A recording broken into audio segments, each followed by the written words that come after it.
Hello, my name's Joe and we're going to talk about SideFX Houdini. If you find this of interest, please like and subscribe and hit that bell for more videos, and don't forget to check out my website 3dassetlibrary.com for Unreal and Unity Engine assets. So what I've decided to do is attempt to learn Houdini properly. I will say that I have little knowledge in Houdini, so these videos are definitely for beginners like myself. I feel that Houdini is going to become a huge part of the future of games for creating worlds and assets more efficiently.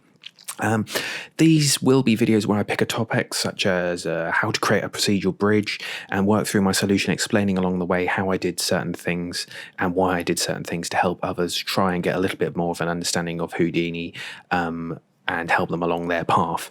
I would also love to have input from people who watch the videos on topics we could cover that I can add to the list, create more videos, and also we can work through solutions together of potential things we may find issues with along the ways. I want to also try and keep these videos between 10 and 20 minutes long so they're not overwhelming for new learners, and I don't want them to try and get too wordy and too boring. People are busy, I'm busy, you're busy, we all want to get on with what we've got to do. So yeah, if this is of interest, be sure to subscribe and hit the bell so you get notified when new videos appear.